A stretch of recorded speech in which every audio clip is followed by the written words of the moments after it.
My name is James Brown.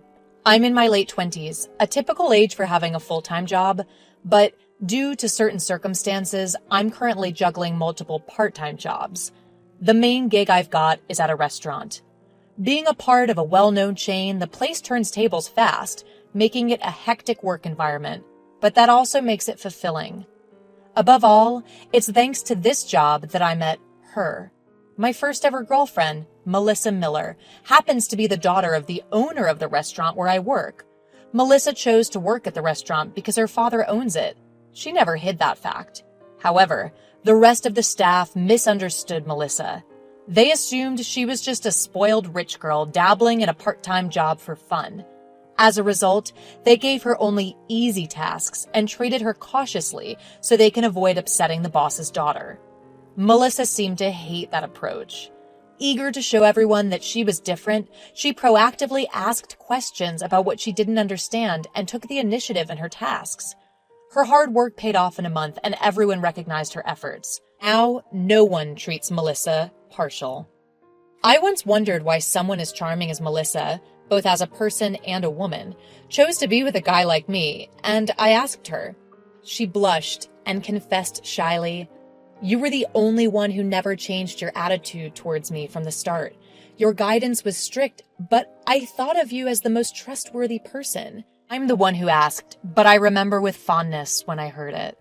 Being drawn to Melissa, who was honest and diligent, seemed like a natural progression. We've been on countless dates, including our shifts at work. We were together almost every day, and my feelings for Melissa grew stronger with each passing day. Fortunately, she said she felt the same way. I doubt there will ever be a woman more ideal than Melissa in my future. More than anything, I don't want to hand Melissa over to someone else. With that in mind, I proposed to Melissa, although I thought I won't make it. But to my surprise, Melissa nodded, tears streaming down her face. We decided to meet each other's families in preparation for our future. First, we were going to meet Melissa's parents. Melissa's home was exactly as I imagined, a standalone house that screamed wealth at first glance.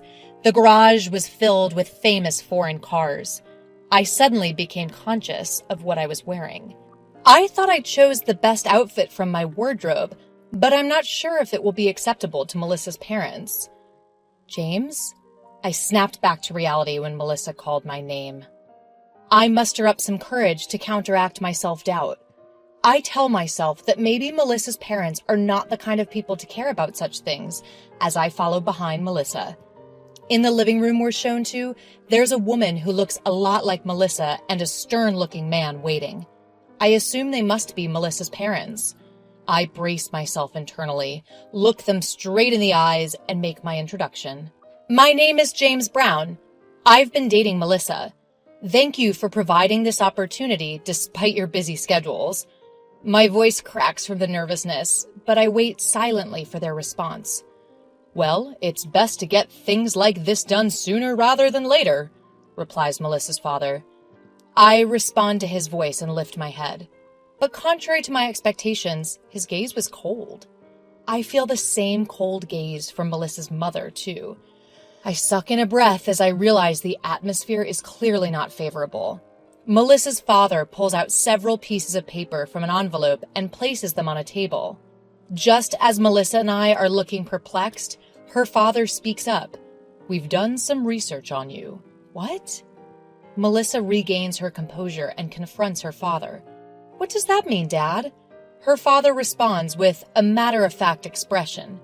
It's only natural to look into the man who's going to marry our precious daughter. I heard from the manager of the diner where Melissa works about your reputation. Immediately, I had a bad feeling.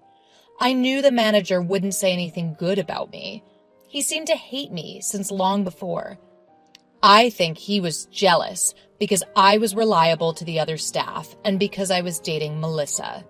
As expected, Melissa's father looked at me with contempt. We heard you're incompetent at work and have no prospects of becoming a full-time employee. Also, we heard that you're poor and juggling multiple part-time jobs. Melissa's mother looked me up and down with a sneer. We can't possibly entrust Melissa to someone like that. I could feel my face getting hot with embarrassment. Melissa tried to interrupt with anger, but I hurriedly stopped her.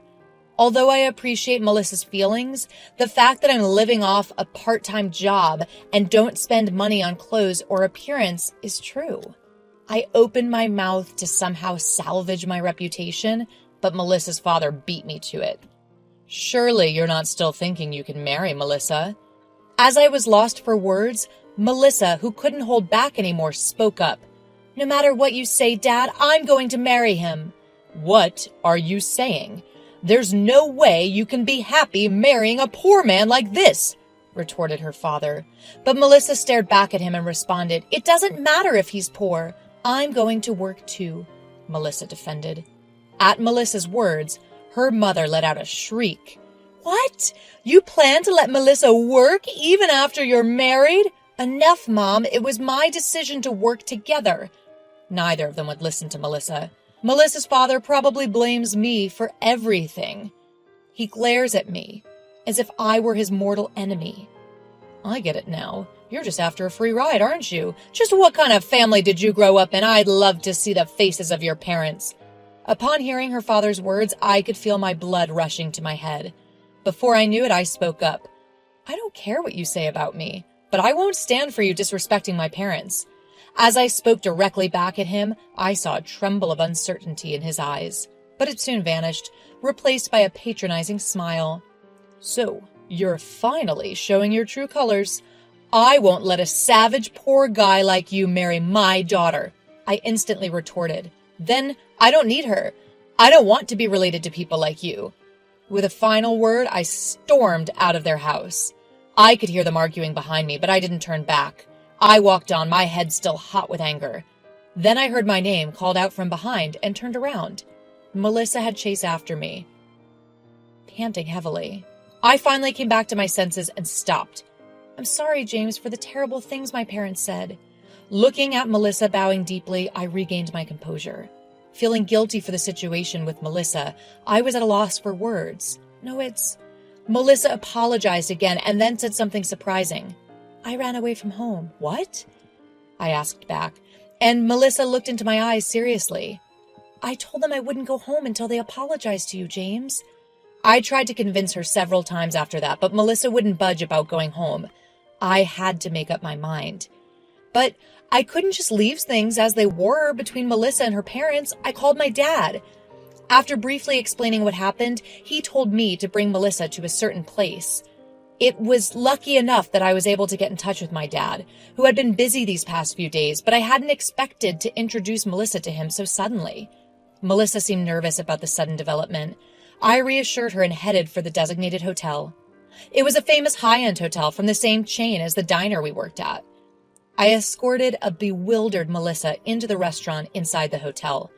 My father was already there, and we were guided to his table by the staff. Sorry for the wait. No problem, I just got here myself. Upon spotting my father, Melissa greeted him nervously. Nice to meet you. I'm Melissa Miller.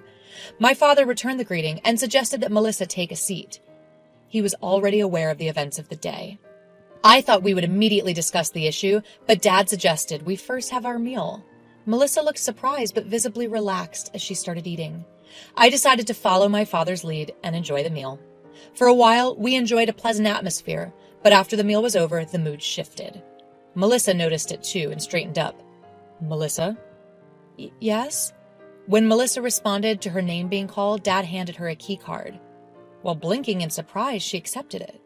I've booked a room in this hotel for you. You should stay the night. No. I couldn't possibly impose. But my father shook his head at Melissa's panicked response. It's fine, but you have to go home tomorrow. Melissa paled at my father's words. I rushed to interject, but he held up a hand to stop me. First, listen. I'm not saying you have to go home because I disapprove of you two. I'm just advising that running away from home on impulse won't lead to good outcomes. Well, you're right, but my father won't understand unless I do something like this. After a sigh of relief, Melissa apologetically spoke up. However, for some reason, my father responded with a cunning smile. In that case, I'll visit your home tomorrow. Leave it to me. Melissa looked shocked at my father's unexpected words. Dad addressed Melissa in a serious tone. but only if you're okay with it after hearing what I have to say. My father's words were shocking to both Melissa and me. For Melissa, this would likely affect her life significantly, but she never once looked away, agreeing to my father's proposal. Dad seemed satisfied with her response. Together with my father and Melissa, I visited her home. Her father seemed relieved that Melissa had returned, but when he noticed that I was with her, he glared at me. "You're the one who led Melissa astray?" Melissa quickly glared back at her father-in-law, replying, "No, I made the decision to leave home on my own." "You've been deceived. You can't be happy with this pauper." At her father's words, Melissa was about to retort in anger, her face turning red, but my father gently placed a hand on her shoulder, stopping her. He hadn't expected there to be anyone else present. My father-in-law finally seemed to notice my father's presence. The color gradually drained from my father-in-law's face. Sweating profusely, he called out my father's name. Are you... Could you possibly be President Brown?" "Well, I'd hope you'd recognize the face of the parent company's president," my father replied, grinning. In contrast to my father's cheerful expression, the father-in-law's face was growing more and more pale. My mother-in-law, too, was noticeably shaken by the abrupt change in her husband's demeanor and words. "Why, is President Brown— Wait, your last name is—" "Brown. He's my father," I said, pointing at my dad. Upon hearing this, my father-in-law showed his apology all of a sudden. "I am truly sorry for what I have done." My father, still smiling, asked, "What are you apologizing for exactly?" My father-in-law responded in a trembling voice, "For belittling James." "Is that so? I had no idea that he was the president's son." Unfazed, my father began to speak. "Actually, I had James work as a part-timer at a few stores for his future's sake." My father-in-law's shoulders twitched. "We discovered a few issues in the process, especially in relation to the family restaurants." My father-in-law couldn't bring himself to look up.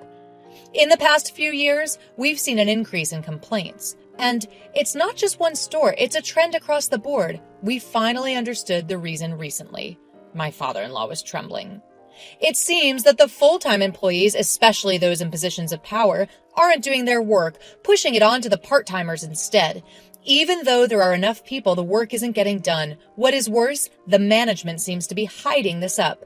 I nodded in agreement with my father's words. "I've pointed out the issue to the manager several times in the past. The situation improved after Melissa came along, though." My father-in-law glared at me, face flushed with anger, but noticing Melissa's gaze, he hurriedly looked away. Melissa was giving him a look of contempt. My father continued, speaking calmly. "We've also confirmed that you've been making various deals behind the scenes with those people. Is that right, ma'am?"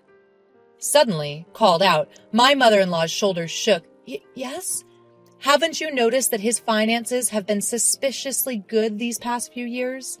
My father's question made my mother-in-law gasp, her face showing sudden realization. Come to think of it, wait, you don't mean... My father-in-law, going pale, couldn't say anything. Melissa delivered the final blow. "You're the worst." My father-in-law was left speechless, looking stunned. My father then delivered his verdict. "You're going to resign the owner. The official resignation order will be issued next week. For the sake of both of you, I'll keep the details private. But if you want to stay with the company, you'll have to start from scratch. Take your time to decide." Leaving Melissa's parents in their shamed silence, my father and I left their house. Eventually, my father-in-law chose to remain with the company. After I quit my job at the diner, Melissa became the manager and my father-in-law started working there as a regular staff member. Under Melissa's watchful eye, my father-in-law probably won't be able to pull any tricks. As for me, I'm currently working as the head of the HR department at our company's headquarters. I occasionally make appearances on site. Of course, that includes the place where I used to work. Melissa, James. When I stopped by after work, Melissa and my father-in-law, who were tidying up after closing time, were there. My father-in-law was worrying about my mood. With a wry smile, I spoke. "There's no official announcement yet, but Melissa's name has been mentioned as the next CEO of the diner. Of course, it wouldn't be immediate, and there will be a lot of things that you won't understand." My father-in-law, surprised, looked at Melissa. Melissa nodded in response. Watching them, I continued, "So, I'd like you to start teaching Melissa a little bit from now on, and in the future, I'd appreciate it if you could support Melissa. It'll be tough for her to handle everything alone if we have a child." When I mentioned having a child, Melissa returned my comment with a happy smile. I looked at my father-in-law again and said, "Of course, if you refuse, that's fine. In that case, we'll ask the acting CEO to take over." As I said that, my father-in-law hurriedly bowed his head. "No, I'll do it. Please let me." Surely, there would be things he'd need to hear from the current CEO, as his approach would be different from the time my father-in-law was in charge. But depending on my father-in-law's willingness, he might be able to step up as the CEO again until Melissa takes over. Seeing my father-in-law's determination to face his job seriously, both Melissa and I shared a smile.